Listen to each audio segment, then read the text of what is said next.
Shalom, ici Philou en ligne et cette semaine, nous allons regarder la prière, un petit garçon qui a appris à prier et aussi, un perroquet. Oui, un perroquet. Alors, ici Skyler et le perroquet.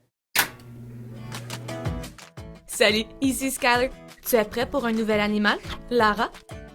Ces beaux oiseaux se distinguent par leurs plumes colorées et vives, leurs longues plumes de queue et leur bec fort qui peut même casser des noix de coco. Les haras se trouvent dans les zones tropicales américaines, du sud du Mexique au nord de l'Argentine. Bien que leur habitat préféré soit les forêts tropicales humides, on peut également les trouver dans d'autres types de forêts. Les haras aiment rester dans les hauteurs des arbres. En vol, ils peuvent atteindre 50 km/h, ce qui est à peu près aussi rapide qu'un petit scooter dans la rue.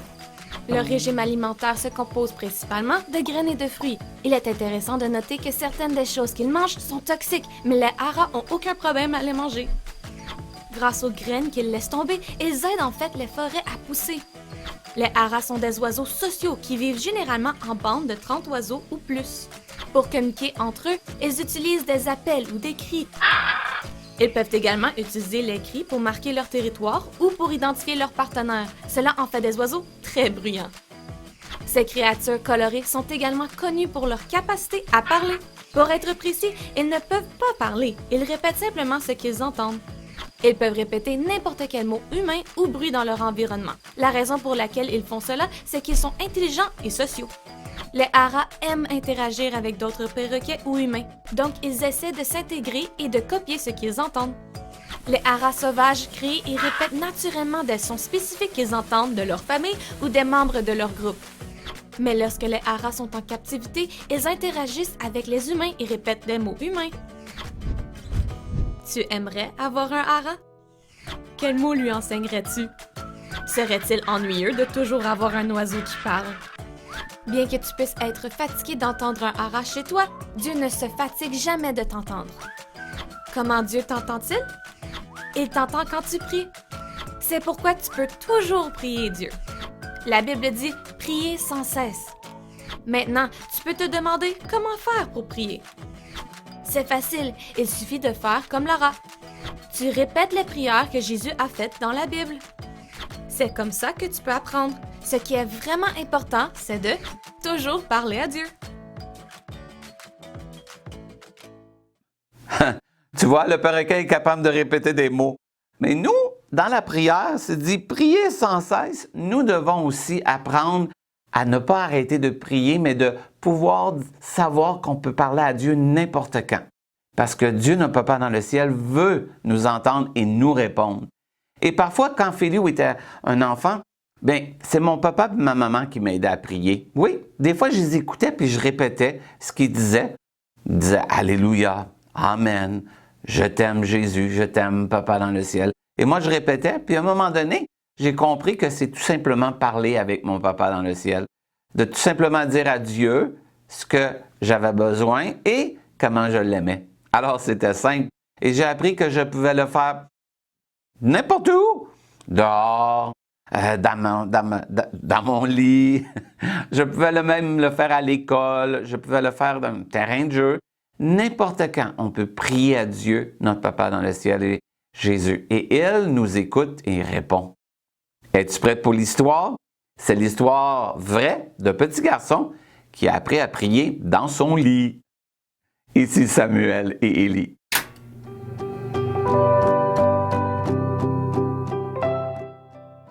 Voyons un enfant qui a entendu la voix de Dieu, Samuel.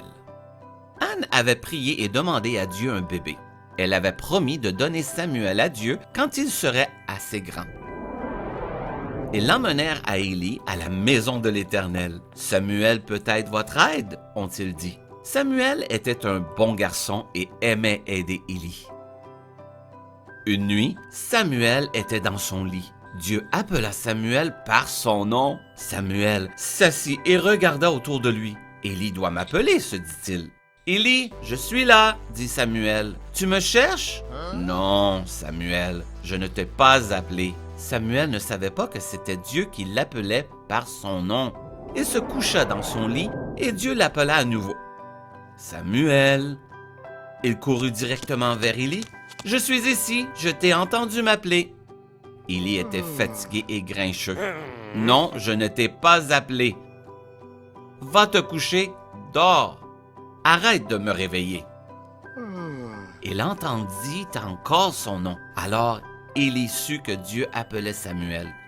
Il lui dit, « La prochaine fois, dis, je t'écoute, et Dieu te parlera. » Alors Samuel écouta. Dieu l'appela par son nom et lui parla. Samuel a écouté les paroles de Dieu et a aimé Dieu toute sa vie. Un jour, Dieu parla à Samuel et lui dit, « Remplis ta corne d'huile et va à Bethléem. Là, tu trouveras un homme appelé Ésaïe. J'ai choisi un de ses fils pour être roi. » Samuel alla trouver Ésaïe. « Rassemble tes fils et nous ferons une offrande à Dieu, dit-il. Un de tes fils aura la bénédiction de Dieu aujourd'hui. » « Montre-moi quel fils choisir, pria Samuel. Ce n'est pas le fait d'être le plus beau, le plus grand ou le plus fort qui fait un bon roi, dit Dieu. Je cherche un cœur bon et honnête. Samuel regarda chacun des fils d'Ésaïe, mais aucun d'entre eux n'était le roi choisi par Dieu. « As-tu d'autres fils? » demanda Samuel. « Mon plus jeune fils n'est qu'un jeune garçon et il s'occupe des moutons, répondit Ésaïe. « Fais-le venir tout de suite, lui dit Samuel. Nous ne nous assiérons pas pour manger avant qu'il n'arrive. » Dès que Samuel vit David, Dieu lui dit, « C'est celui que j'ai choisi pour être roi d'Israël, parce que je sais combien il m'aime. » Samuel versa l'huile sacrée de sa corne sur la tête de David pour montrer qu'il était le roi choisi par Dieu. L'Esprit de Dieu fut avec David depuis ce jour-là. Tu peux lire l'histoire vraie de Samuel dans ta Bible, dans le livre de 1 Samuel. Bye bye!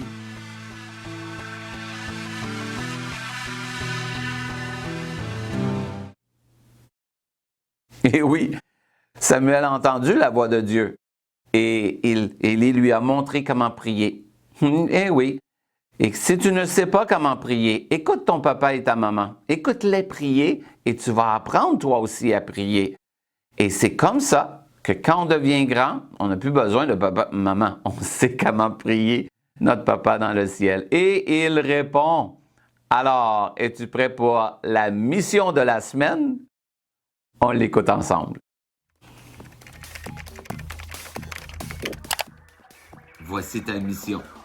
Premièrement, on va prier pour les dirigeants de notre pays. Oui, la Bible a dit de prier pour nos dirigeants, donc les dirigeants de notre pays. Ensuite, on va prier pour les dirigeants de notre province. Ensuite, on prie pour les dirigeants de notre ville où nous demeurons. Et on termine pour prier pour notre famille, nos parents. Alors c'est simple, on prie pour nos dirigeants et on demande à Dieu de les aider. Alors, les dirigeants de notre pays, ensuite les dirigeants de notre province, ensuite les dirigeants de notre ville et on termine par notre famille. Bonne mission! Ah, ça ne sera pas compliqué.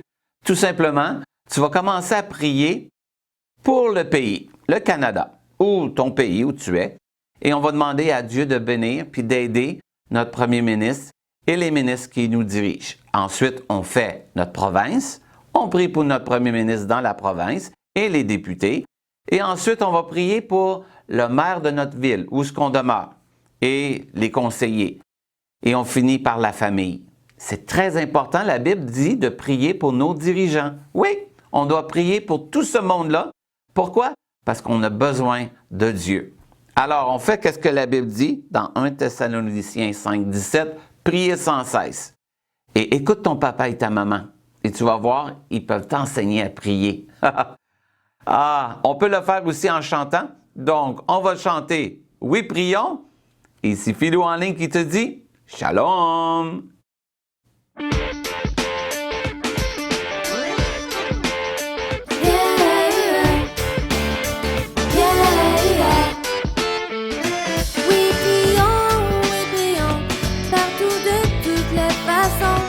À chaque instant de la journée, tu peux prier.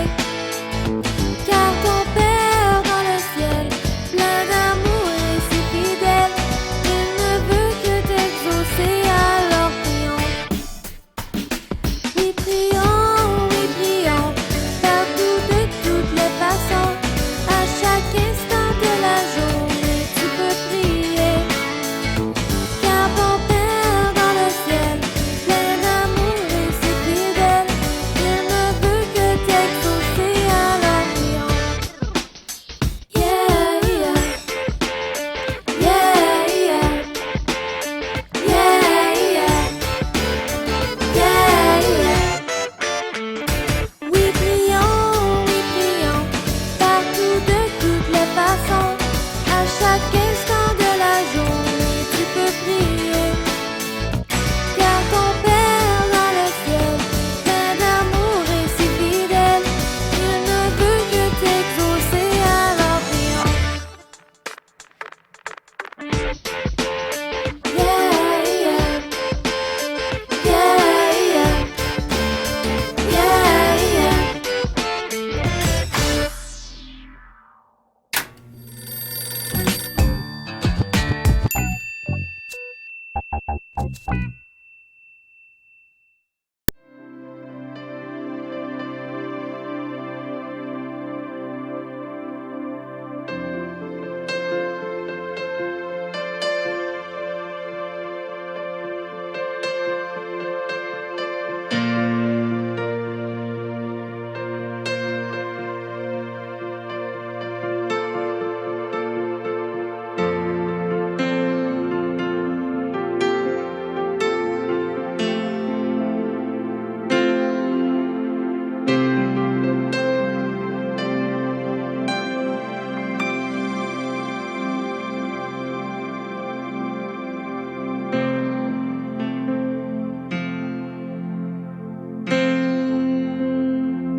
Bon matin à tous. Nous sommes heureux d'être avec vous en ligne, de vivre la communauté de foi et expérimenter Dieu en ligne. Je crois qu'aujourd'hui, Dieu a une parole pour toi. Dieu veut agir alors que nous sommes dans cette saison qui est très chamboulée, mais Dieu ne l'est pas. Et j'aimerais lire ce passage alors que cette semaine, j'étais dans mes temps de dévotion. Il y a ce verset qui m'a interpellé alors que je lisais ma Bible, mais aussi que je lisais un excellent livre.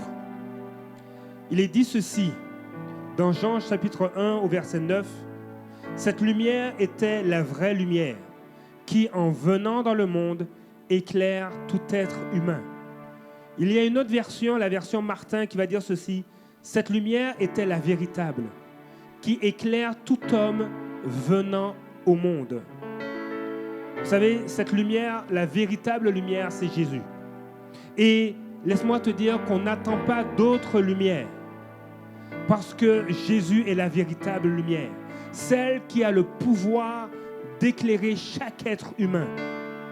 Il n'y a pas de ténèbres qui puissent étouffer cette lumière.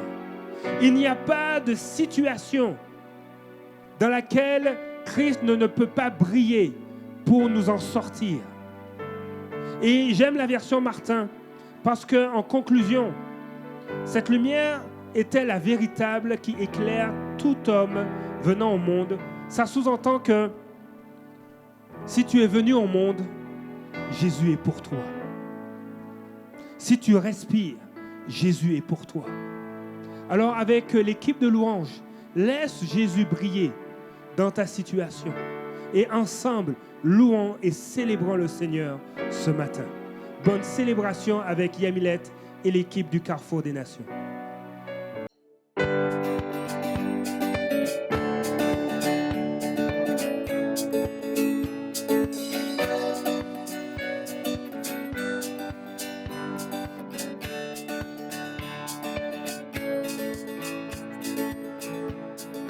L'ombre et la peur peuvent m'entourer, les éléments se déchaîner.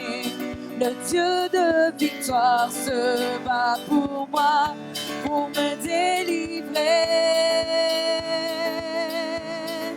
Rien ne saura lui résister, rien ne pourra le faire plier. Le Dieu de victoire a pris la croix et l'a terrassé. Le Dieu de victoire est à mes côtés, sa main me soutient au cœur du danger. Je vivrai pour lui, marchant par la foi. Le Dieu de victoire habite en moi.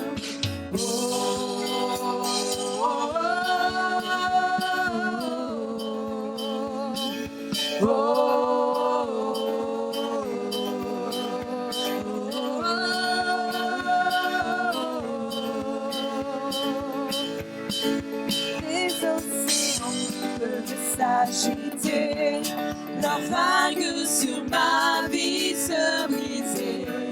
Le Dieu de victoire élève sa voix pour tout apaiser. Le Dieu de victoire est à mes côtés, sa main me soutient au cœur du danger. Je vivrai pour lui, marchant par la foi. Le Dieu de victoire habite en moi. Le Dieu de victoire est à mes côtés, sa main me soutient au cœur du danger. Je vivrai pour lui, marchant par la foi. Le Dieu de victoire habite en moi.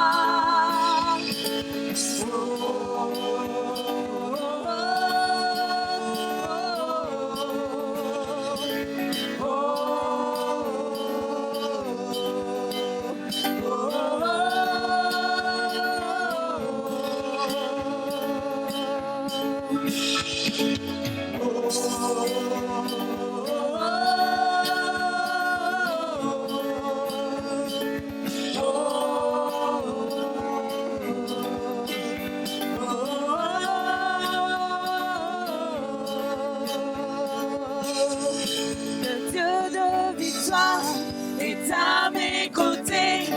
sa main me soutient. Au cœur du danger, je vivrai pour lui. Marchons par la foi, le Dieu de victoire habite en moi.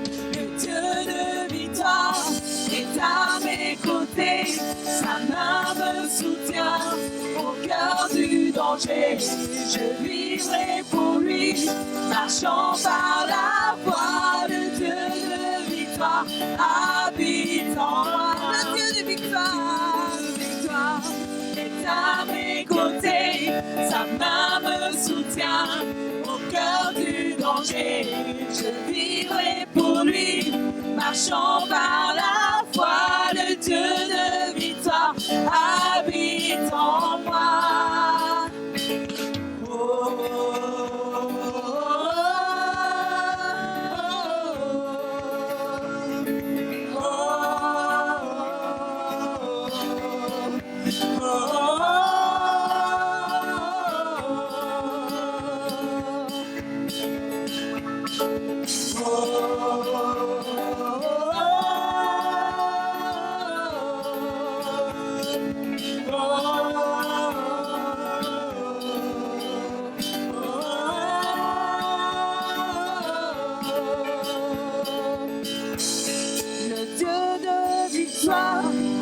À mes côtés, sa main me soutient.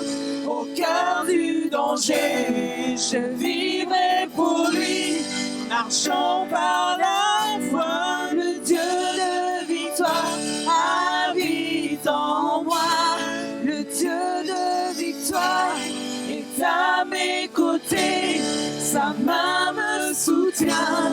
Au cœur du danger, je vivrai pour lui.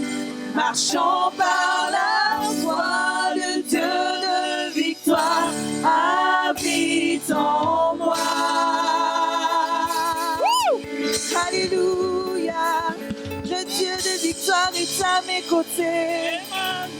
Alléluia. Alléluia. Oui, tu es à nos côtés, Seigneur. Alléluia.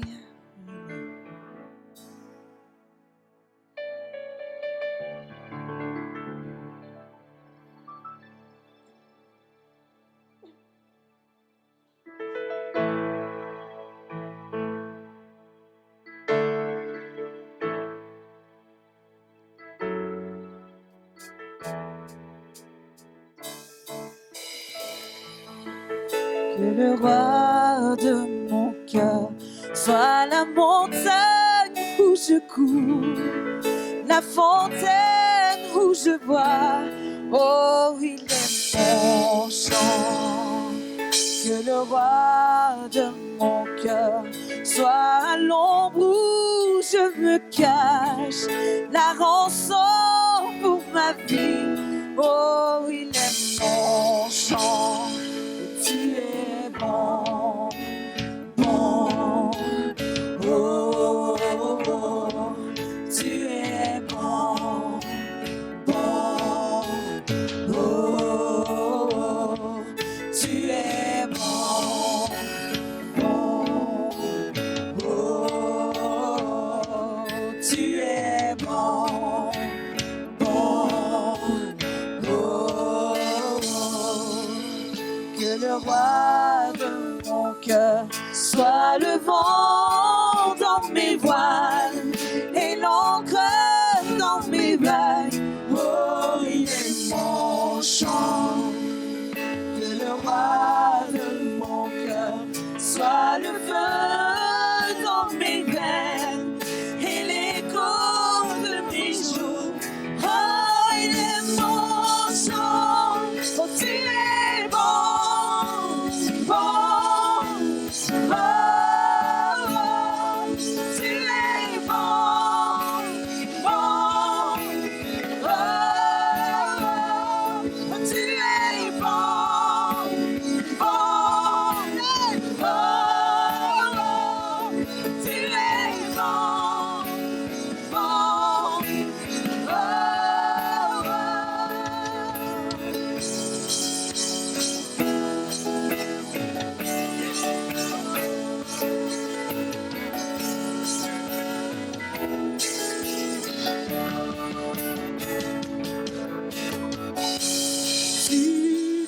ne m'abandonnera jamais. Tu n'abandonneras jamais. Tu n'abandonneras jamais. Tu ne m'abandonneras jamais. Oh, tu ne m'abandonneras jamais. Tu ne m'abandonneras jamais. Tu es bon, bon, oh, tu es bon, bon, oh, tu es bon, bon, oh, tu es bon, bon, oh, tu es un Dieu bon, et je m'attends à tes bontés. Tu es un Dieu bon, et je m'attends à tes bontés. Tu es un Dieu bon, je m'attends à tes bontés. Tu es un Dieu bon, et je m'attends à tes bontés. Oh, tu es bon, bon, oh, tu es bon, bon, oh, tu es bon, bon, tu es bon, bon,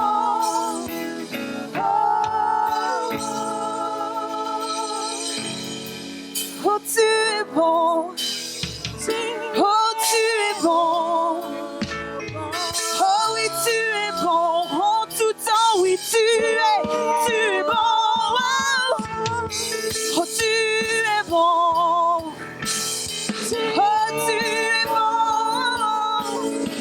oh, tu es bon, en tout temps, oui, tu es bon, oh, tu es bon, bon, oh, oui, tu es bon, bon, oh, déclarons-le ce matin, déclarons-le, oui, tu es bon, oui, tu es bon, oui, tu es bon, bon, bon, oh, tu es un Dieu bon, et je m'attends à tes bontés. Tu es un Dieu bon, et je m'attends à tes bontés. Tu es un Dieu bon, et je m'attends à tes bontés. Tu es un Dieu bon, et je m'attends à tes bontés. Oh, tu es un Dieu bon, et je m'attends à tes bontés. Tu es un Dieu bon, et je m'attends à tes bontés. Oh, tu es bon, bon, oh, tu es bon, bon, oh, tu es bon, bon, oh, tu es bon, bon,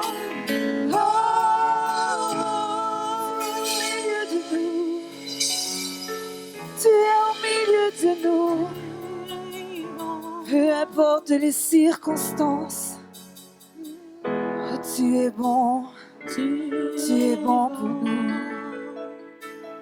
Alléluia. Élevez vos voix au Seigneur, élevez vos voix au roi des rois, car il est bon en tout temps, car il est bon, car il est bon en tout temps. Oh, il est bon, bon.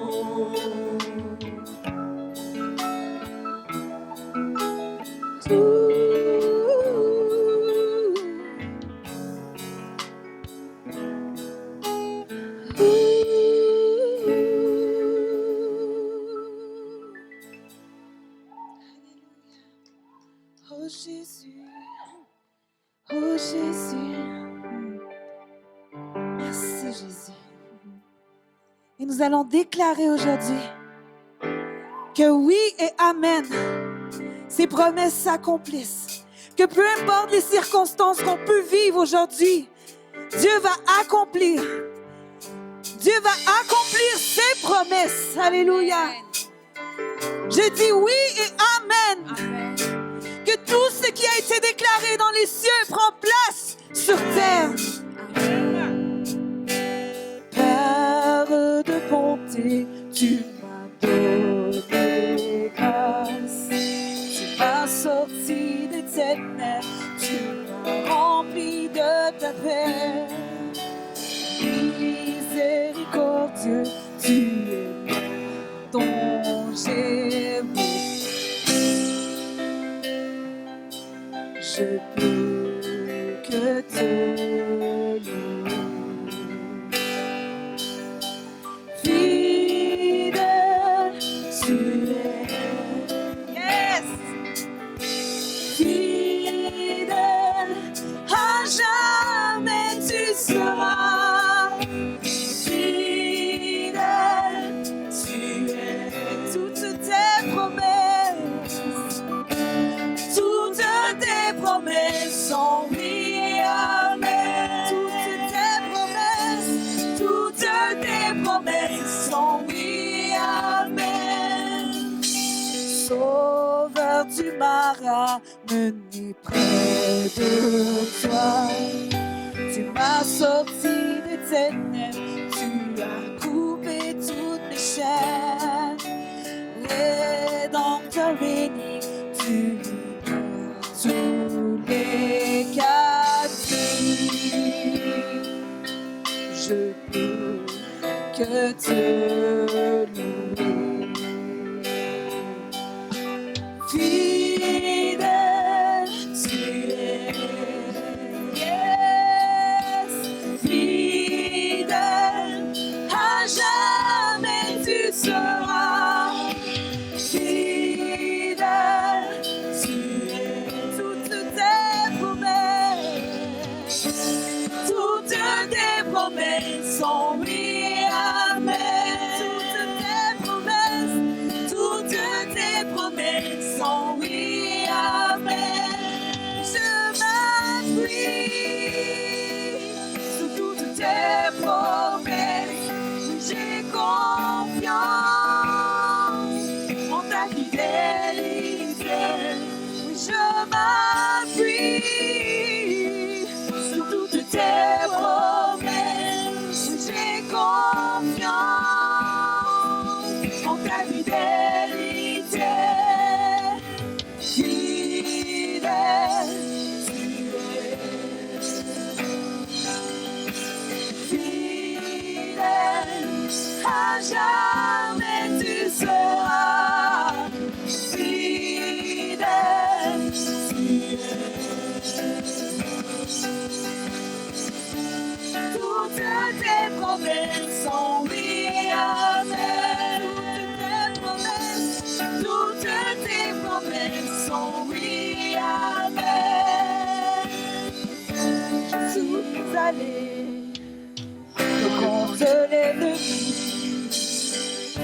et j'ai repris ce qu'il m'avait volé. Je suis allé au camp de l'ennemi et j'ai repris ce qu'il m'avait volé. Je suis allé au camp de l'ennemi et j'ai repris ce qu'il m'avait volé.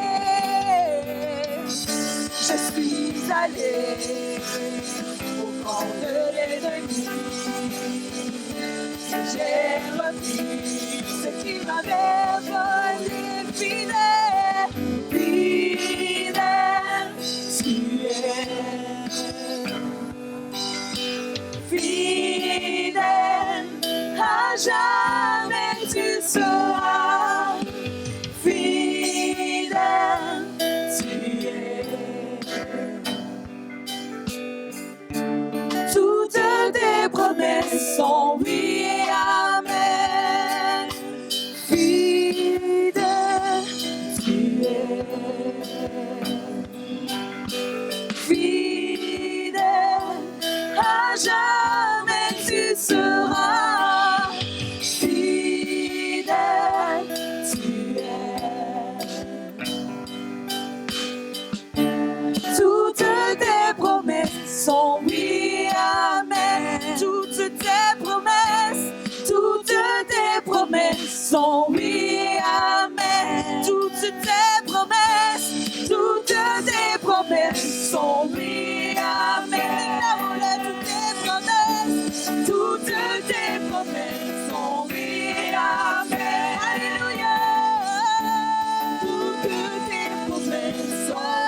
toutes tes promesses sont oui, amen. Toutes tes promesses sont oui, amen. Toutes tes promesses sont oui, amen.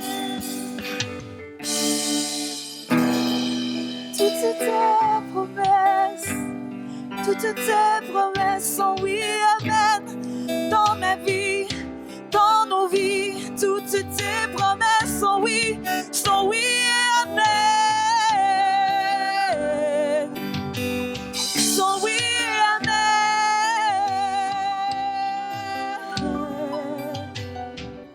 Toutes tes promesses, toutes tes promesses, toutes tes promesses sont oui, amen. Toutes tes promesses, toutes tes promesses, toutes tes promesses sont oui, amen. Sont oui, amen. Sont oui, amen. Oui, amen. Sont oui, amen. Yes. Alléluia. La parole de Dieu nous dit dans Ésaïe chapitre 8. Vous pouvez continuer l'instrumental. Ésaïe chapitre 8, le verset 23. Toutefois, les ténèbres ne régneront pas toujours sur la terre, où il y a maintenant des angoisses. Si les temps passés ont couvert de mépris le territoire de Zabulon et de Nephtali, les temps à venir couvriront de gloire la région voisine de la mer, la région située de l'autre côté du Jourdain, la Galilée, à la population étrangère. Et ce matin, je voudrais te dire que si les ténèbres règnent autour de toi, si l'angoisse se trouve autour de toi, sache que les promesses de Dieu sont oui et amen. Alors qu'Ésaïe prophétise cela au chapitre 8, Jésus va reprendre ce texte dans Matthieu. Ce texte est repris dans Matthieu chapitre 5 pour déclarer que voici la promesse que Dieu a faite dans Ésaïe prend place maintenant en la personne de Christ. Dans Matthieu chapitre 5, il est mentionné ceci.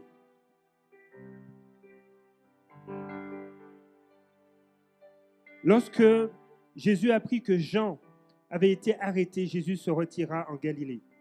Et j'irai directement au verset 14 de Matthieu 4, afin que s'accomplisse, ou même je vais lire le verset 13. Il quitta Nazareth et vint habiter à Capernaum, ville située près du lac dans le territoire de Zabulon et de Nephtali, afin que s'accomplisse ce qu'avait annoncé le prophète Ésaïe, territoire de Zabulon et de Nephtali, route de la mer, région située de l'autre côté du Jourdain, Galilée à la population étrangère.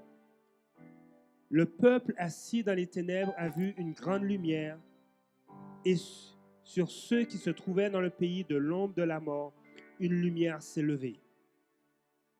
Sache que les promesses de Dieu sont oui et amen.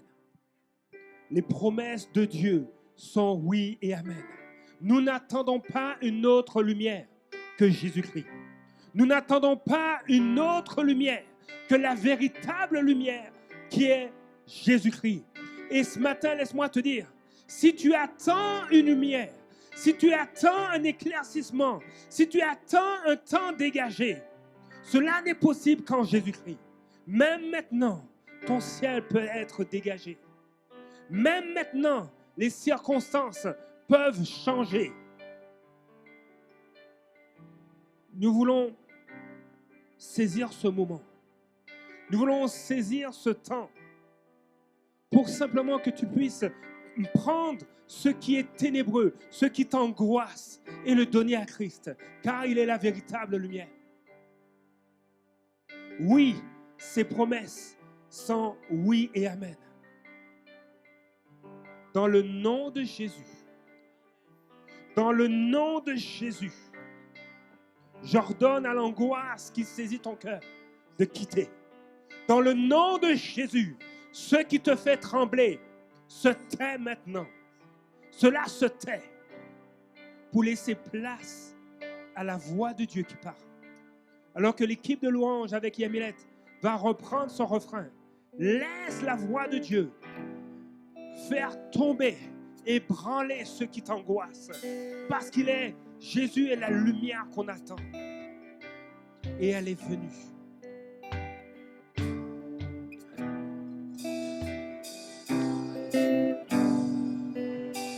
Fidèle, tu es. Fidèle, à jamais tu seras. Fidèle, tu es. Toutes tes promesses sont oui, amen. Fidèle, fidèle, tu es. Fidèle, à jamais tu seras. Fidèle, tu es. Toutes tes promesses sont oui, amen. Toutes tes promesses sont oui, amen. Toutes tes promesses sont oui, amen. Toutes tes promesses sont oui, amen. Toutes tes promesses sont oui, amen. Toutes tes promesses sont oui, amen. Toutes tes promesses sont oui, amen. Consolation. Toutes tes promesses sont oui, amen. Promesse de délivrance. Toutes tes promesses sont oui, amen. Promesse de restauration. Toutes tes promesses sont oui, amen. Promesse de réconciliation. Toutes tes promesses sont oui, amen. Promesse de l'emploi. Toutes tes promesses sont oui, amen. Promesse de délivrance. Toutes tes promesses sont oui, amen. Toutes les promesses que Dieu t'a faites. Toutes tes promesses sont oui, amen. Toutes tes promesses sont oui, amen. Toutes tes promesses sont oui, amen. Toutes tes promesses sont oui, amen.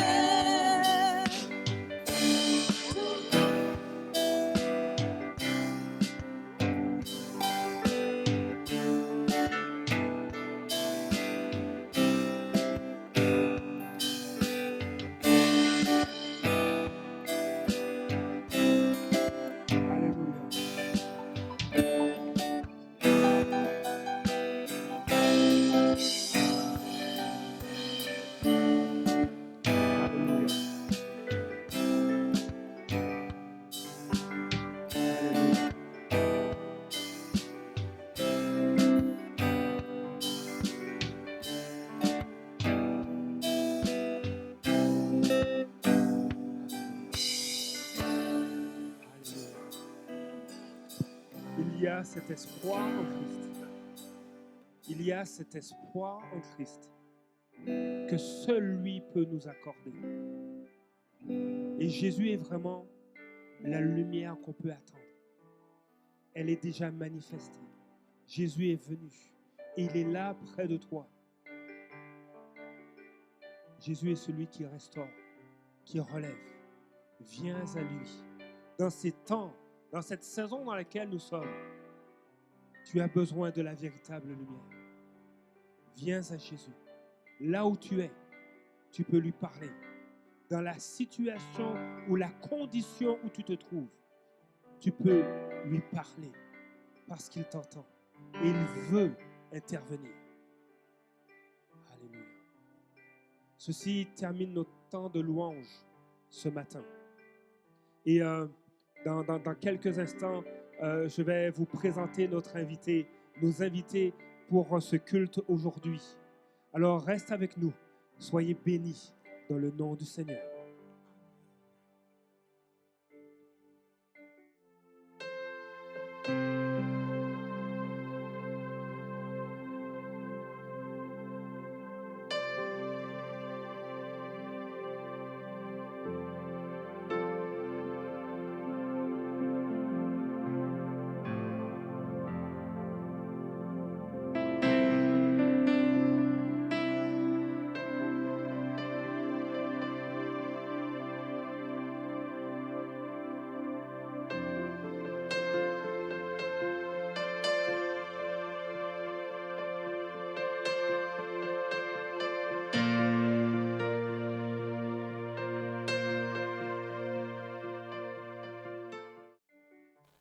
Ce matin, je suis heureux d'être avec vous et aussi de pouvoir accueillir en ce début d'année nos invités, pasteurs Jean et Violette Rouland.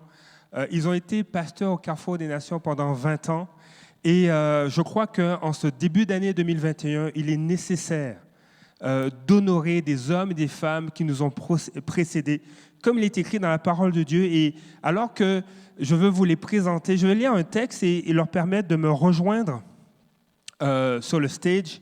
La parole de Dieu nous dit dans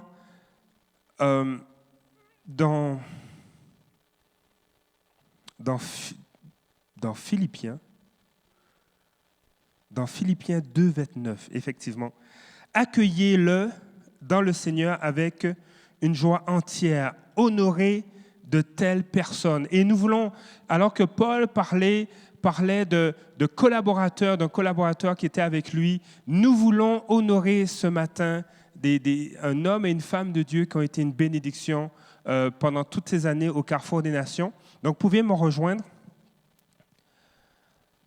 Ne pas oublier votre micro. Super. Alléluia.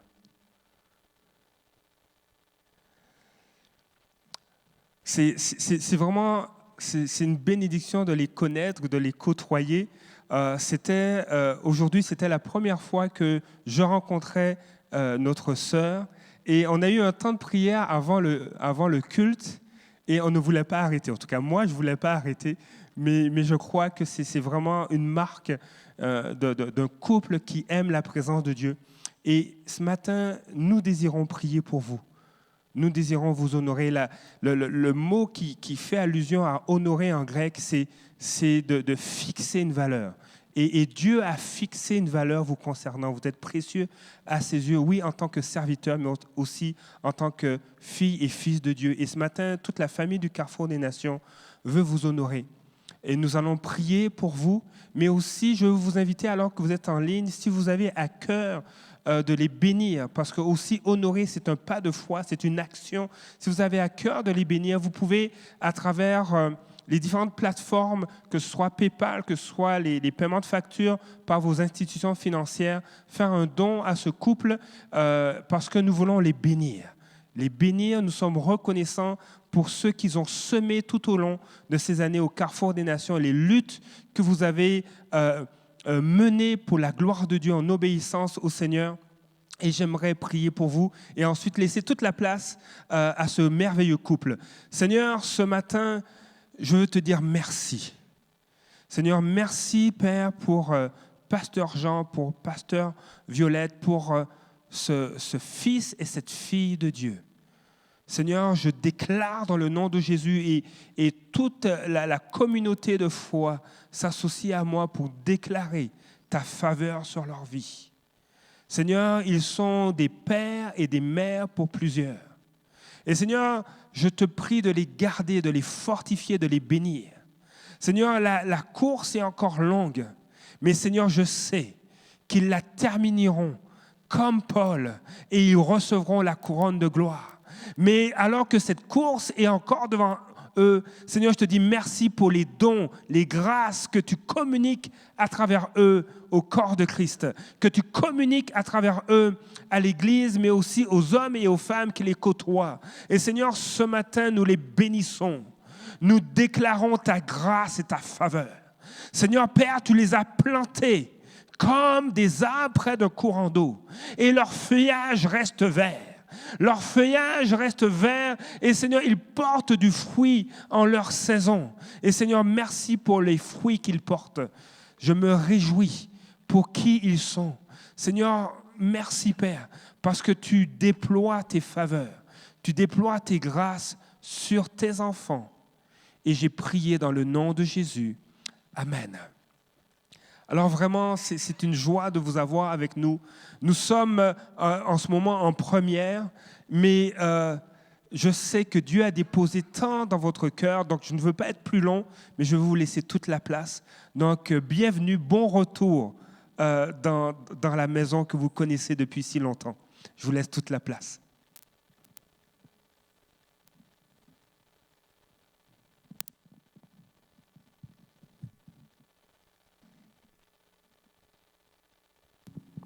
Voilà, bonjour à tout le monde, personnes que nous avons connues et puis d'autres inconnues. Mais c'est un privilège d'être ici à nouveau. Et puis, ce n'est pas qu'on est au repos parce que nous sommes bien actifs dans l'œuvre du Seigneur encore, grâce à Dieu. Et Violette, mon épouse, va pouvoir intervenir aussi tout à l'heure au travers de certains témoignages que peut-être certains connaissent déjà parce que vous avez lu notre autobiographie. Mais, vous savez, nous avons une longue histoire au Québec et au Canada, parmi aussi les autres peuples des nations. On a voyagé beaucoup, on a vu la gloire de Dieu. J'aimerais vous laisser peut-être ce matin quelques réflexions tellement importantes pour moi. Je dois vous avouer que j'ai travaillé sur ce message hier et avant-hier. Je n'ai prêché cela à personne encore. Vous êtes les premiers mais bon, je connaissais quand même la pensée déjà depuis longtemps, mais je voudrais vous laisser quand même ces quelques pensées, si vous voulez bien. Et il y a un verset que je voulais juste vous laisser d'abord, c'est le Galates chapitre 3, verset 29, qui dit « Si vous êtes en Christ, vous êtes donc la postérité d'Abraham. » Et ce qui suit est tellement important. « Héritier selon la promesse. » J'ai longuement réfléchi sur ces quelques versets, puis ça m'a tellement parlé, même bouleversé, de ce que peut-être il n'y a pas tout le temps, peut-être ou toujours une compréhension parfaite, peut-être, ou qui vient nous chercher profondément dans nos vies. Mais il y a ce thème que je voudrais vous laisser, c'est deux mots qui va revenir régulièrement. Ces deux mots, c'est « mais Dieu ». Alors, mais Dieu, M-A-I-S, Dieu. Vous savez, la Bible est un livre de promesses, des promesses qui sont disponibles pour chacun. Et nous devons également considérer ce livre comme étant un livre d'alliance. C'est-à-dire que nous sommes rentrés dans une alliance, on va voir ça dans quelques instants, avec Dieu au travers du sang de Jésus.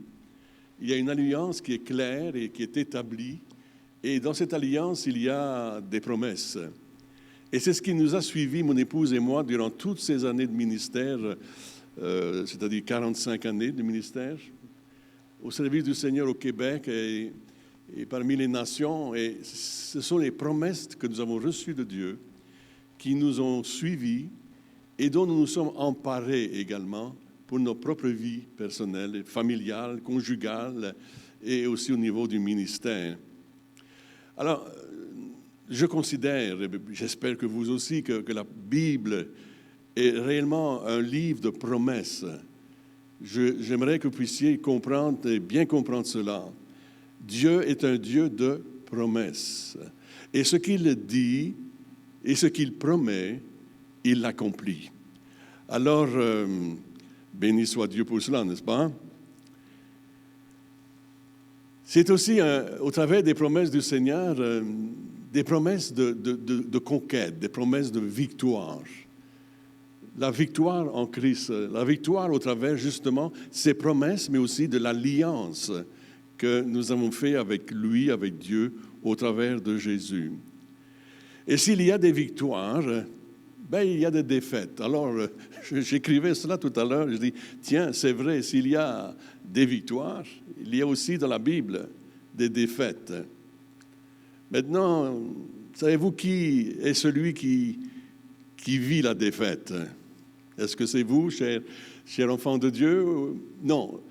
Celui qui connaît la défaite, la plus grande des défaites, c'est le diable lui-même. Amen. Et lorsqu'on voit Dieu agir au travers des Saintes Écritures, vous voyez l'ennemi mis en déroute, défait au travers les œuvres de Dieu, la puissance de Dieu qui se déploie contre les œuvres de l'ennemi. Et combien de fois nous avons vu cela, mon épouse et moi, comment l'ennemi a été mis en déroute de différentes façons, au travers de toutes sortes de situations. Nous avons vu comment Dieu a manifesté sa gloire à cause de ses promesses, à cause de l'alliance qui a été faite au travers du sang de Christ. Nous avons une alliance qui est concrète et qui s'est concrétisée dans nos vies le jour où nous avons cru en lui. Je bénis Dieu pour cela. Et ainsi donc, je disais tout à l'heure, la Bible est aussi donc un livre de défaites. C'est un mot un peu que peut-être que vous n'aimez pas entendre, mais pourtant la défaite. Le diable est mis en déroute. Le diable est défait. J'aimerais le répéter, parce que je veux que vous le sachiez, mais que lui aussi le sache, il est défait. Dieu est victorieux. Dieu est le plus que vainqueur. Dieu est celui qui honore sa parole. Et lorsque nous avons concrétisé cette alliance avec lui au travers du sang de Christ, il n'y a plus rien qui peut nous atteindre. Et il n'y a plus rien qui peut nous stopper. Et durant toutes ces années, nous avons évolué dans le ministère. Nous sommes allés de victoire en victoire. Non pas d'échec en échec, mais de victoire en victoire. Ce qui semblait parfois un échec, parce que le diable essayait de mettre le doute dans nos cœurs, mais c'était une victoire qui était préparée aussi par Dieu lui-même. Nous avons expérimenté cela et nous en sommes sortis gagnants. Dites avec moi le mot gagnant. Amen. Gagnant en Jésus-Christ, non pas perdant. J'aime pas perdre. Il y a quelqu'un qui a perdu quelque chose là, dernièrement au niveau de la présidence. On suit tout ça aujourd'hui. Puis cet homme, malheureusement, il est défait. Il essaye de garder, mais il ne peut pas. Malheureusement, non. L'ennemi, lui, il est perdant. L'ennemi peut essayer de reprendre possession de vos vies. Il va essayer de vous ramener sous sa gouverne. Mais il a perdu, c'est tout. Il est perdant, Christ est gagnant. Amen. Oh, Dieu gagne toujours. Vous savez, Dieu n'a jamais perdu une bataille. Je ne sais pas si je peux vous entendre dire Amen, Amen, Amen, Amen, Amen. Mais c'est ça, exactement ça. Dieu gagne toujours. Il n'a encore jamais perdu une bataille. Waouh, j'aime ça. Nous avons tendance, vous savez, à penser que Dieu est assis dans les gradins en attendant que nous gagnions le match. Mais Dieu ne s'assoit pas dans les gradins. D'ailleurs, la bataille n'est pas la nôtre. Nous pouvons dire cela avec autorité parce que ce n'est pas notre bataille, c'est sa bataille. Il a promis qu'il combattrait pour nous. Il a promis de nous donner la victoire. Alléluia. Béni soit Dieu. Alors, Nous sommes dans cette alliance avec Dieu et cela me touche profondément parce que cette alliance que nous avons faite nous donne des perspectives de vie tellement différentes de ceux et celles qui ne connaissent pas Dieu. Il y a une perspective de vie qui est tellement différente et un comportement qui devrait tellement être différent de toute personne qui ne connaît pas Dieu. Mais nous connaissons Dieu. Christ est venu, nous avons cru en lui. Il nous a sauvés, il nous a pardonnés et il a fait de nous un homme ou une femme nouvelle, régénérée, avec des promesses. Waouh! Alléluia! Béni soit Dieu! Béni soit le Seigneur. Je ne voudrais pas être trop long quand même, mais tournez avec moi dans Actes des Apôtres, chapitre 7, verset 9. Et voici ce que Étienne, parlant à un concile pour sa défense, va dire par rapport à Joseph et puis ses frères. Écoutez bien ce qui est écrit. Il dit, voici Étienne parlant, donc au verset 9, les patriarches jaloux de Joseph le vendirent pour être emmené en Égypte. Au verset 10, mais Dieu, j'aime beaucoup ces deux mots-là. Voyez-vous, ça revient, c'est pas moi qui ai fait le calcul, mais au moins 43 fois dans la Bible. Mais Dieu. Dans toutes sortes de situations. Voyez-vous, Joseph était certainement dans une situation tellement difficile. Pourtant, il y avait eu des promesses, il y avait eu des rêves extraordinaires, et pourtant, il se retrouve dans des situations tellement pénibles. Mais voici, voyez-vous, je relis verset 9 de chapitre 7 de Actes des Apôtres. Les patriarches jaloux de Joseph le vendirent pour être emmené en Égypte. Verset 10. Mais Dieu fut avec lui et le délivra de toutes ses tribulations et lui donna de la sagesse et lui firent trouver grâce devant Pharaon, roi d'Égypte, qui l'établit gouverneur de l'Égypte et de toute sa maison. Alors là, j'ai le goût de dire « Youpi !» Mais Dieu, voyez-vous, mais Dieu a changé vraiment ce que l'ennemi était en train de faire au travers des frères, mais Dieu fut avec lui. Gloire à Dieu. Mais Dieu fut avec lui. Et il lui a donné de la sagesse pour qu'il puisse trouver grâce devant Pharaon. Waouh! Mais Dieu. Ces deux mots, mais Dieu, fait partie de ma vie. Mais Dieu, ça fait partie de votre vie aussi. Dans le quotidien, je suis convaincu, au travers de vos luttes, au travers de vos combats, eh bien là, vous découvrez Dieu qui prend les choses en main et les choses sont tellement différentes à ce moment-là.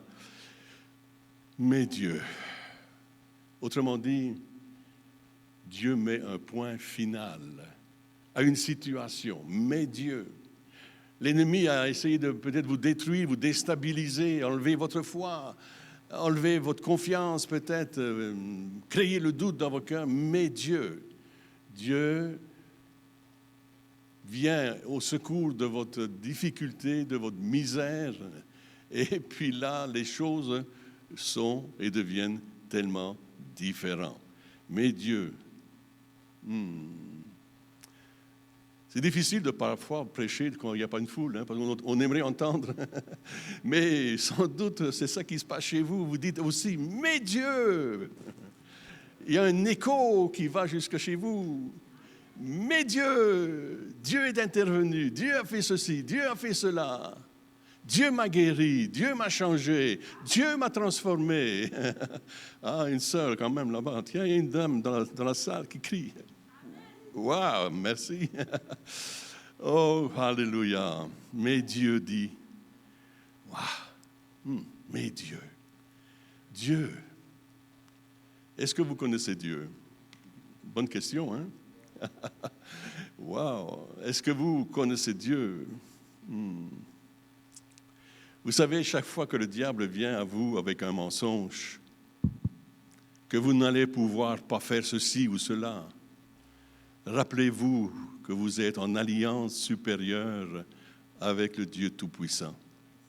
Et c'est une raison suffisante pour que vous vous y accrochiez. Dieu nous dit. Alors, j'aime beaucoup lire cela parce que c'est quelque chose que j'ai écrit, et puis je le lis comme cela. Dieu nous dit, dans chaque situation, je n'ai pas fini.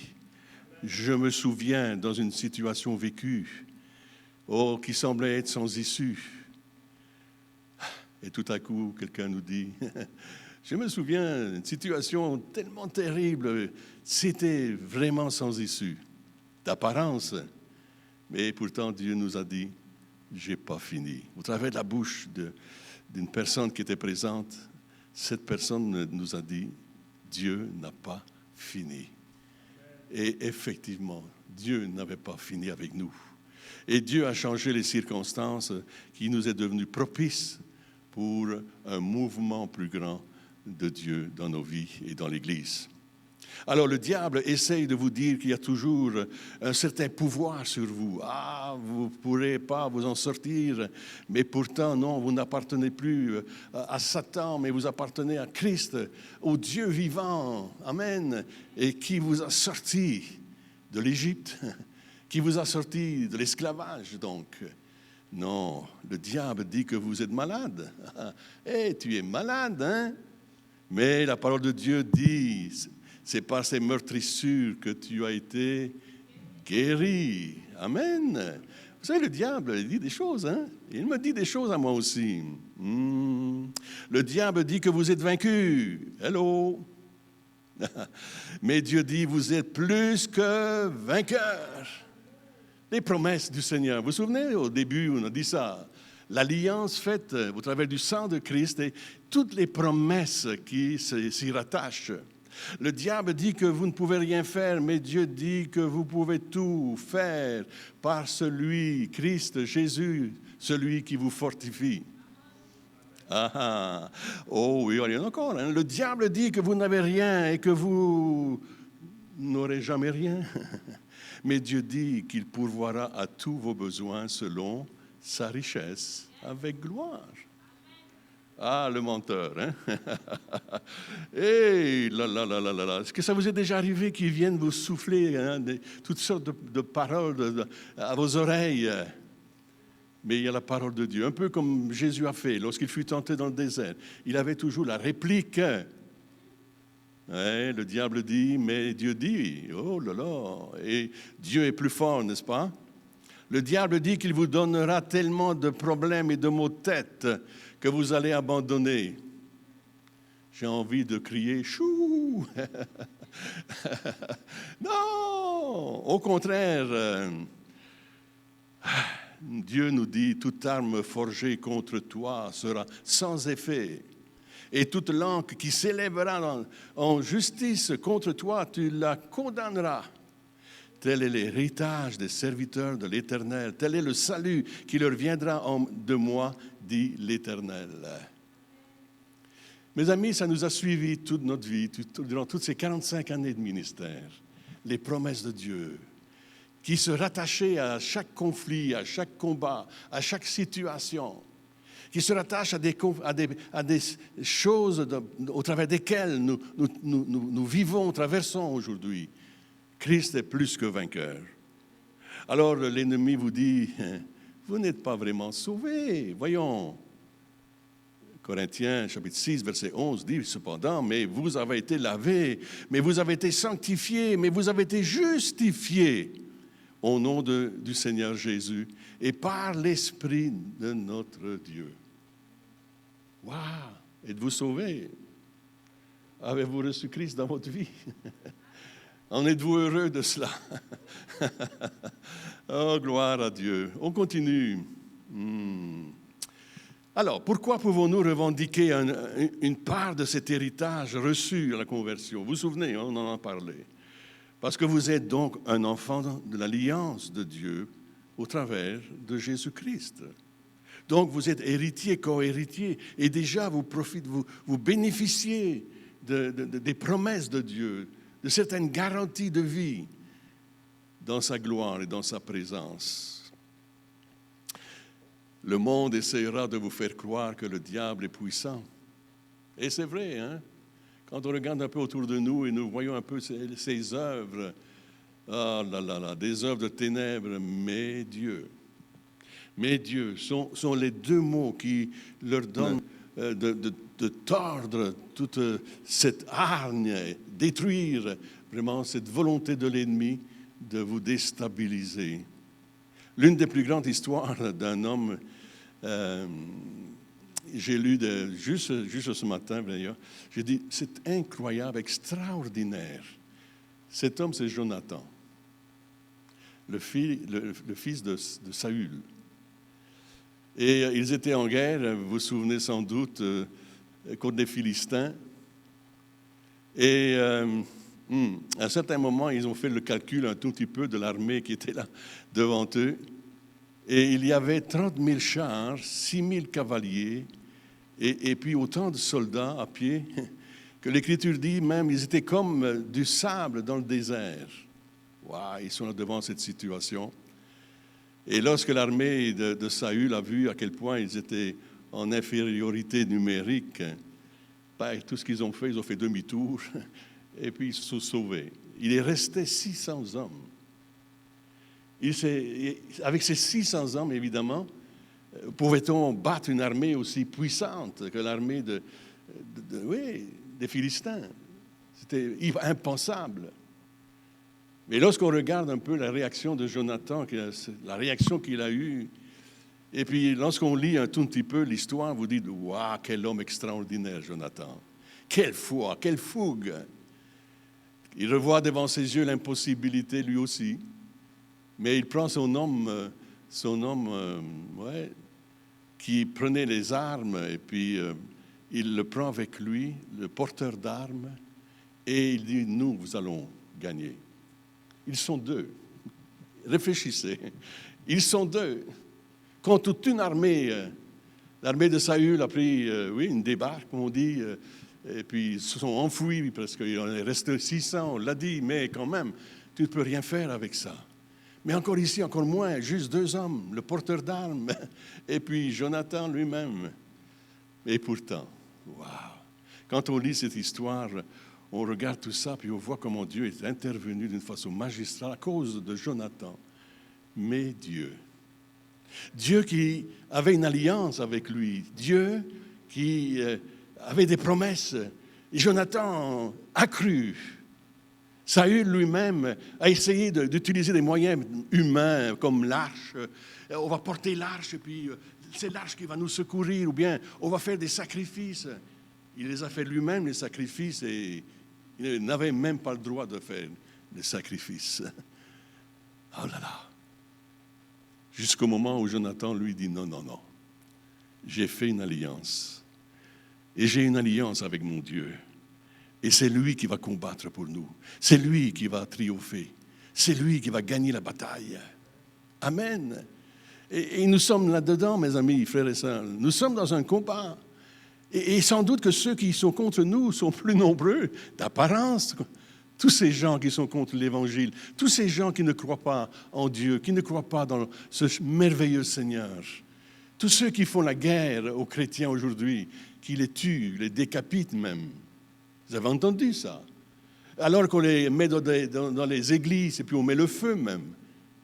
C'est incroyable, la haine contre les élus de Dieu. La haine contre le nom de Jésus lui-même. Pourquoi pensez-vous qu'il y a cette haine? Pourquoi? Il fait peur, non? C'est un nom qui fait peur. Et le diable a peur.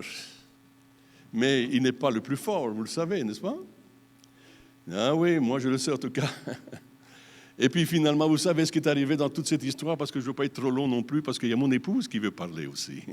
Et puis elle veut témoigner de la grandeur de Dieu, de la puissance de Dieu. Elle l'a vu se manifester à plusieurs reprises dans sa vie. Elle est pour moi vraiment une femme de foi. Une épouse, mais aussi une femme de foi, un modèle de foi. Oh, alléluia. Alors, dans quelques instants, je vais lui céder la place, vous allez voir. Mais juste vous dire que finalement, Dieu a fait comme un tremblement de terre, il a secoué la terre, et puis les Philistins ont eu peur, ils se sont entretués l'un l'autre. Vous vous souvenez de l'histoire? Ouh! Waouh! Mais Dieu, Amen. Ils sont puissants, ils sont forts, ils ont des chars. Mais Dieu est intervenu. Mes amis, mais Dieu, de ce que nous vivons aujourd'hui, et où tout le monde a peur, et ça se comprend, et là nous sommes pris dans ce coronavirus, et puis tous les désagréments que ça nous apporte. Mais Dieu, Dieu reste souverain. Et je me dis, Seigneur, juste un claquement de doigts, et le virus, il disparaît comme ça. Amen. Est-ce que c'est votre foi? Est-ce que vous croyez que ça pourrait arriver? Amen. Oh, peut-être les hommes vont dire, « Hey, on a trouvé le vaccin. Hey. » Non, Dieu est intervenu. Amen. J'y crois. Tout est possible, mon Dieu. Tout est possible.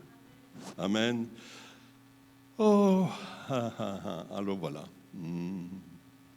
À un certain moment, un médecin a dit à mon épouse, il n'y a plus rien à faire.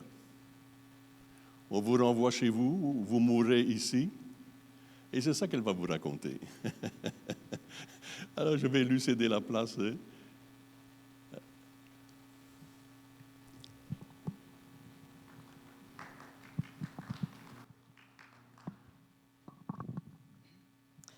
Chers frères et sœurs, amis qui peut-être écoutez, que vous puissiez être bénis par ce message, par ces paroles qui sont paroles de Dieu.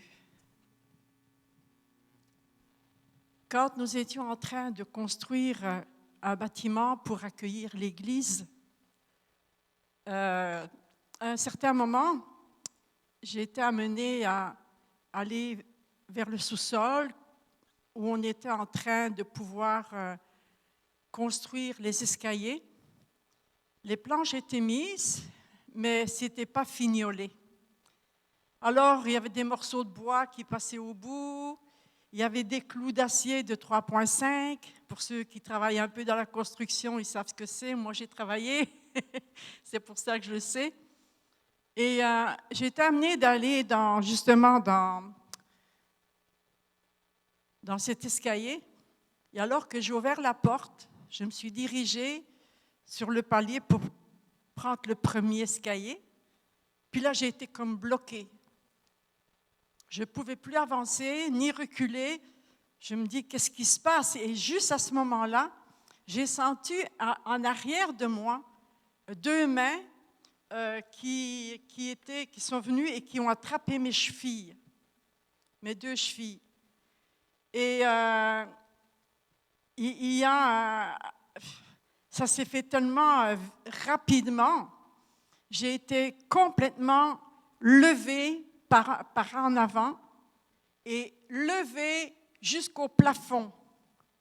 La plante de mes pieds a touché le plafond et comme mes pieds ont touché le plafond, les mains m'ont lâché et je suis tombée dans la cage d'escalier entre justement tous ces clous, ces planches qui n'étaient pas lisses, rien, pour atterrir sur le béton.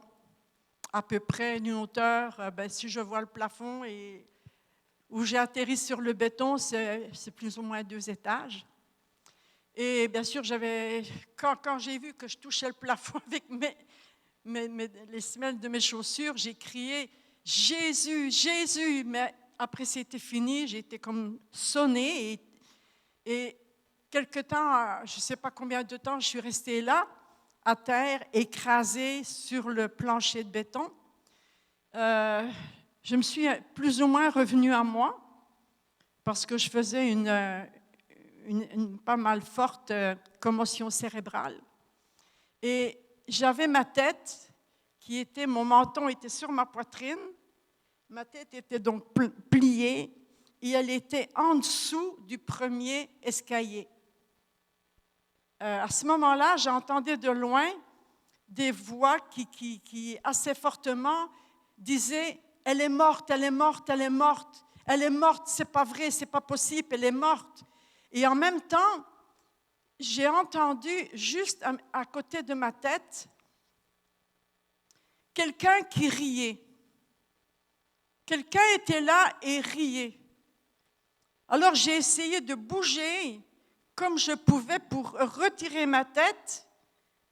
Alors, j'entendais quelqu'un dire, « Elle vient de bouger, je pense qu'elle a bougé, je pense qu'elle a bougé. » Et j'essayais de voir qui était à côté de moi, assis sur l'escalier, et qui riait. Et là, il y avait assis un tout petit bonhomme.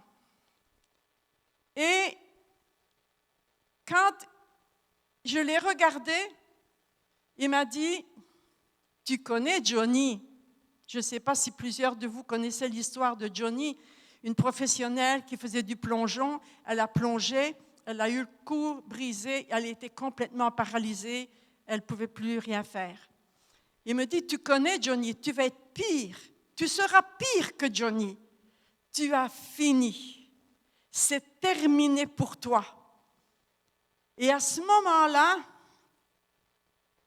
il est venu en moi, enfin j'avais en moi, parce que j'ai senti ça monter, mais une colère, je vais même dire plus fort, une certaine rage qui montait.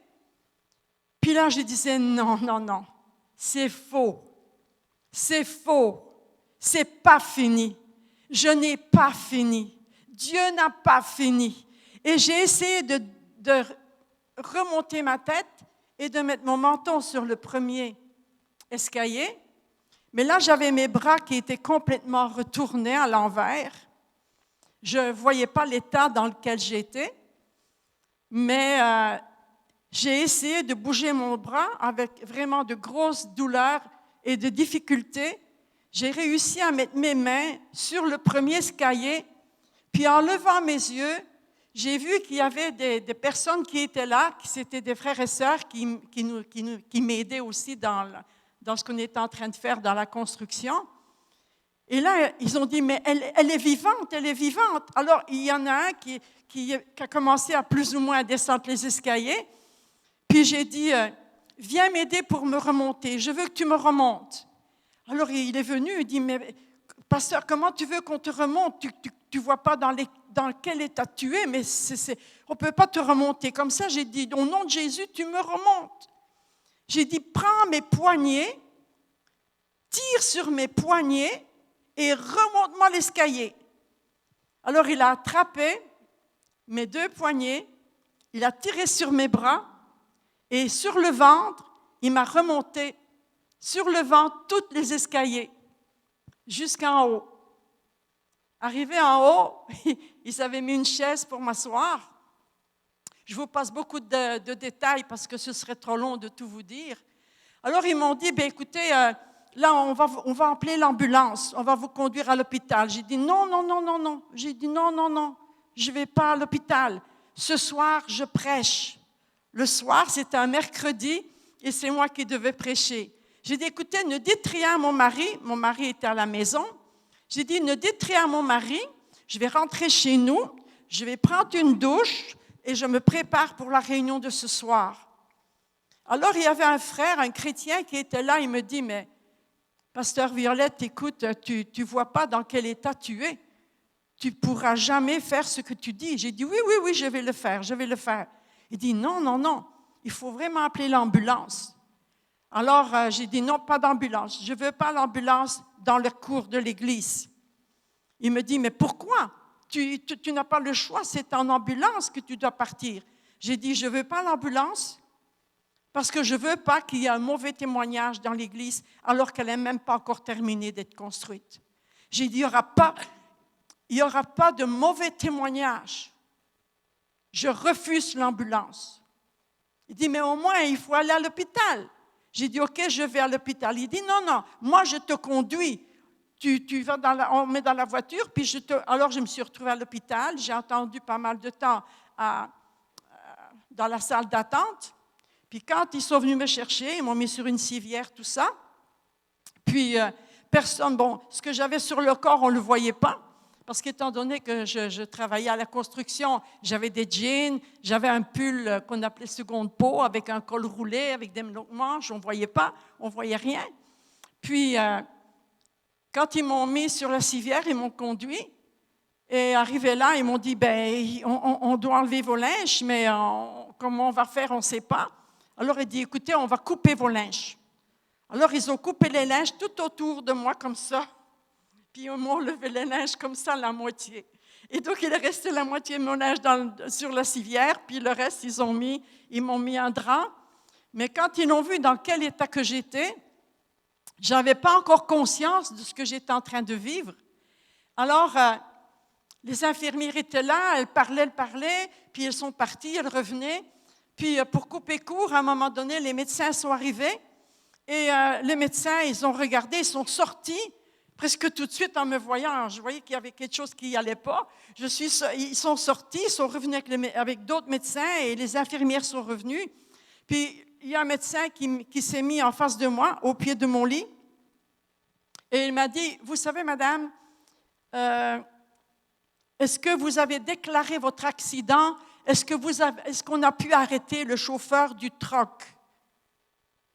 Du camion. Il dit, c'est sûrement un 10 roues, 12 roues qui a passé sur vous, là. Est-ce qu'ils ont arrêté? J'ai dit, non, c'est pas un 10 roues, là, ni un 12. J'ai dit, je suis tombée dans une cage d'escalier. Il dit, non, c'est un camion qui vous a passé dessus. J'ai dit, non. J'ai dit, non, c'est dans une cage d'escalier. Il était sceptique. Il dit, la police, elle n'est pas avec vous. J'ai dit, non, parce que je suis venue de moi-même et il n'y a pas eu d'accident, il n'y a pas de camion qui a passé sur moi, il n'y a pas eu de police, je suis venue de moi-même.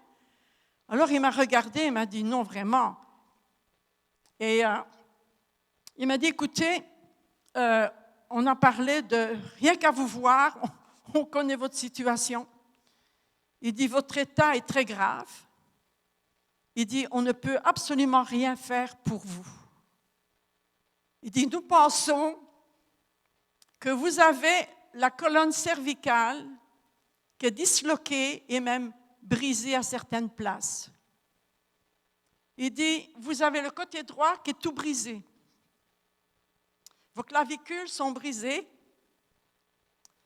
Votre omoplate est sortie sans pour autant déchirer le muscle. Elle était complètement déplacée. On voyait vraiment l'omoplate sortie.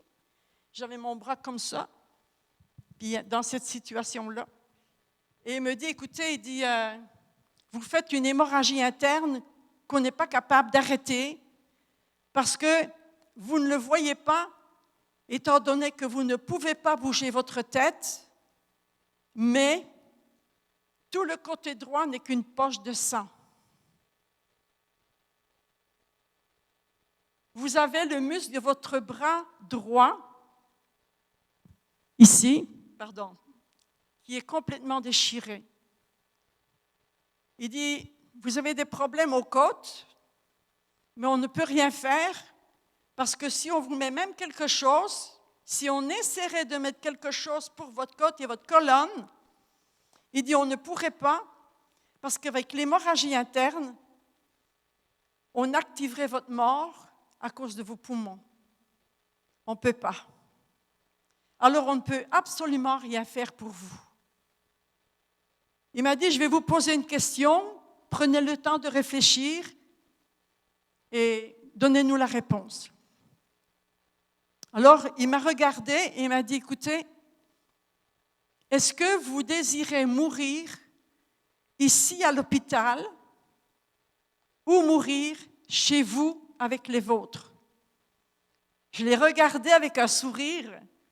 J'ai dit, docteur, je veux rentrer chez moi, mais pour vivre, pas pour mourir. Puis il m'a dit, madame, on voit que vous ne savez pas dans quel état vous êtes.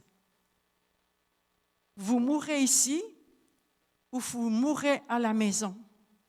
J'ai dit non, je rentre chez moi et je vais vivre. Ils avaient commencé à me donner des calmants parce que les douleurs étaient atroces. Alors j'ai dit oui, je rentre chez moi et je vais vivre. Alors il m'a dit non. Il dit mais si jamais ça te tente, un peu pour se moquer, il me dit tu me téléphoneras quand tu pourras, on se reverra puis on verra ce qu'on peut faire. Peut-être la chiméo, on verra. La physio, on verra. J'ai dit d'accord, docteur, on va se revoir. Alors, elle a dit, « OK, vous pouvez la rentrer chez elle. » Je suis rentrée chez moi. On m'avait allongée dans mon lit.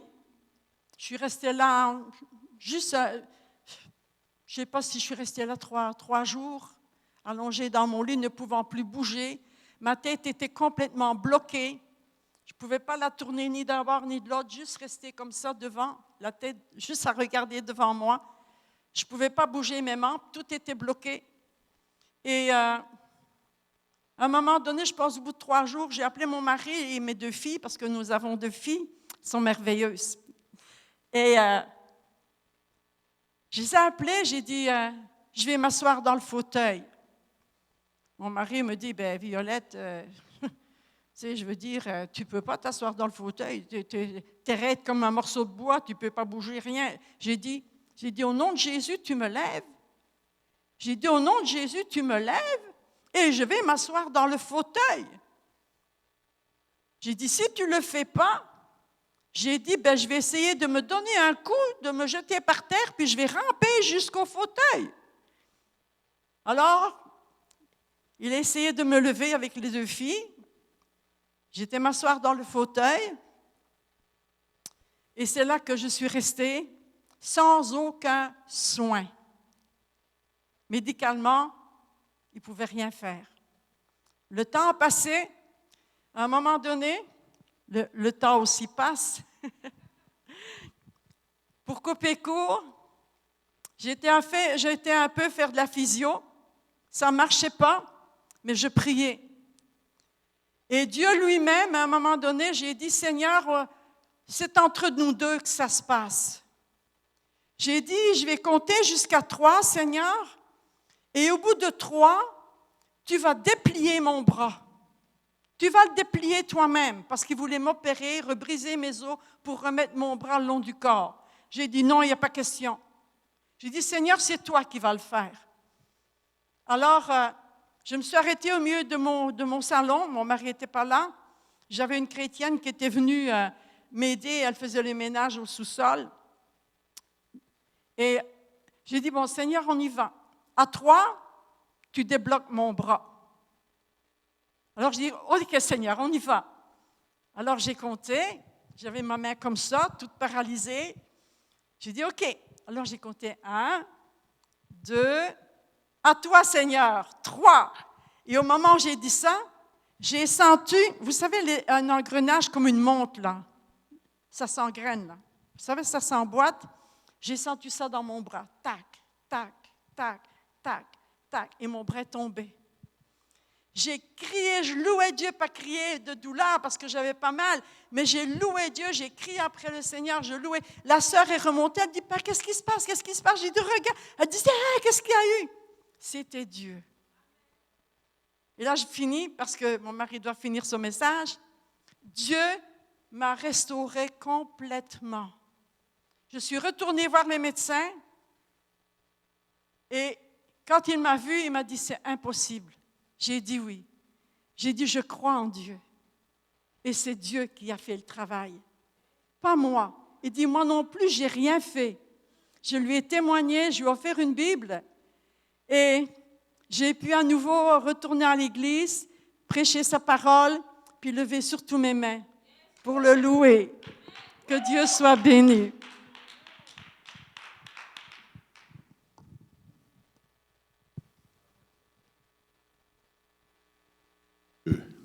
Vous vous souvenez? Les hommes ont dit, tu vas mourir. Vous savez, elle aurait pu accepter la mort. Elle a dit, OK. Elle m'a dit, non. Je vais à la maison pour vivre. Vous savez, ce que nous disons, la confession de notre bouche, c'est tellement important. Tellement important ce que nous confessons. Et lorsque nous confessons les promesses du Seigneur, parce que c'est bien ça, n'est-ce pas? La confession des promesses de Dieu. La Bible est un livre de promesses. Et lorsque nous croyons dans les promesses de Dieu, eh bien, on n'a pas le temps.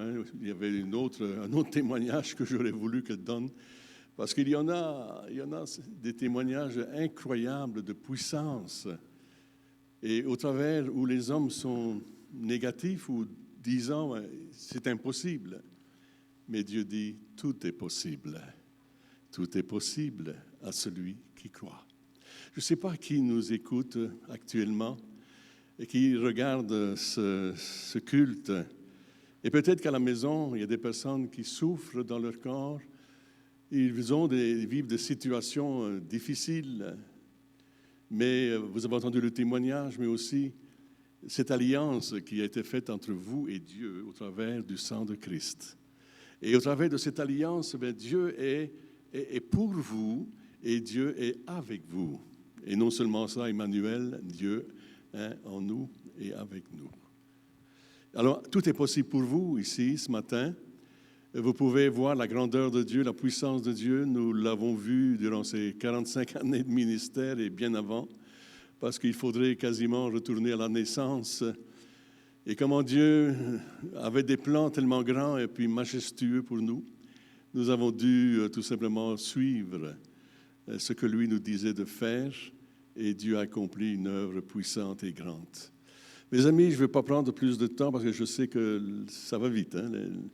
Le temps passe vite, mais juste vous dire ceci, ces deux mots, mais Dieu. Dans toutes vos situations, les hommes disent ceci et cela, mais vous dites oui, mais Dieu. Dieu dit autre chose. Dieu va faire autre chose. Je veux croire. Alors, je ne sais pas, j'aimerais juste prier avec vous, peut-être juste poser vos mains peut-être là où vous souffrez.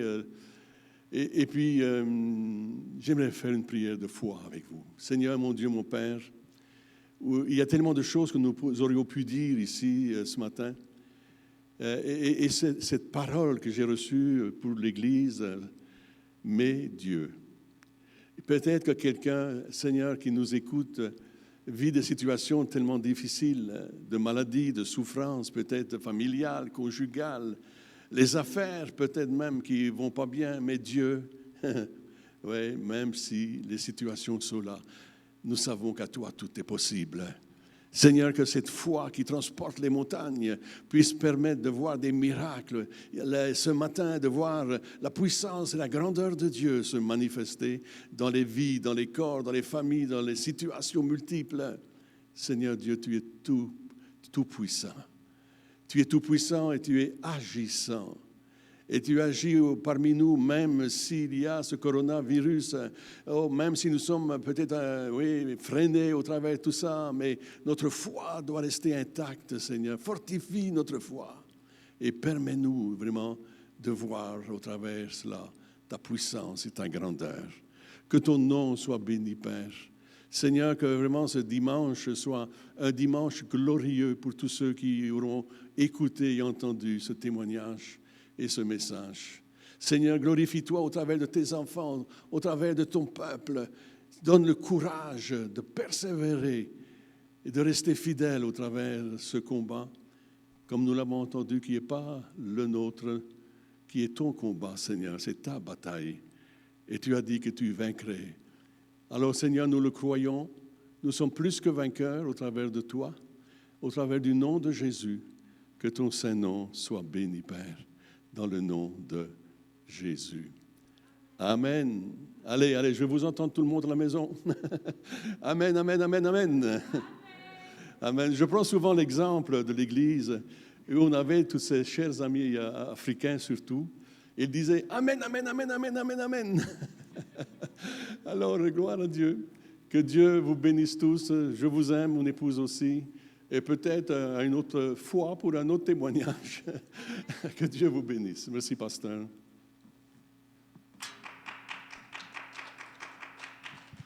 On n'a pas le droit de... Vraiment, pasteur Jean et pasteur Violette, on est honorés par votre témoignage. Je veux conclure avec ces quelques pensées. Il y a un mais Dieu pour chacune de tes situations. Et lorsqu'on regarde les Écritures, on voit cette dimension où Dieu, justement, on va voir dans le texte biblique, dans la Bible, les mais Dieu. Et j'aimerais juste en lire quelques-uns. Actes des Apôtres, chapitre 13, verset 30, « Mais Dieu l'a ressuscité » en parlant de Jésus. Dans le psaume 49, verset 16, « Mais Dieu rachètera mon âme du séjour des morts. Oui, il me prendra. » Psaume 54, verset 6, « Mais Dieu est mon secours. Le Seigneur est le soutien de ma vie. » Et le dernier que je vais lire, le psaume 66, verset 19, « Mais Dieu m'a exaucé. Il a été attentif à ma prière. » Et je remercie cet homme et cette femme de Dieu pour leur témoignage, parce que ce qu'ils ont vécu, toi aussi, tu peux le vivre. Et je veux t'encourager, si tu désires en connaître plus sur Pasteur Jean et Violette, nous avons quelques exemplaires de leur autobiographie, notre autobiographie, Un chemin tout tracé. Et tu peux nous contacter à info@carrefourdesnations.org. C'est un magnifique livre et ils partagent dans ce livre leur témoignage de vie afin que ta foi, notre foi, soit encouragée et qu'on puisse s'adresser à celui qui a toujours le dernier mot, à savoir Jésus-Christ. Alors, permettez-moi de terminer par ce mot de prière. Père éternel, je te remercie pour ta fidélité, pour ce que tu fais, ce que tu as fait et ce que tu feras dans les vies. Même en cette saison en 2021, il y a mais Dieu qui est là pour toi. Dieu veut agir. Et Seigneur, je te dis merci parce que tes mais sont disponibles. Tes mais, M-A-I-S, sont disponibles pour chacune des personnes qui se tournent vers toi. À toi toute la gloire, Père. Dans le nom de Jésus. Amen. Alors, je vous souhaite une bonne semaine. On se voit dimanche prochain et bonne semaine. À bientôt.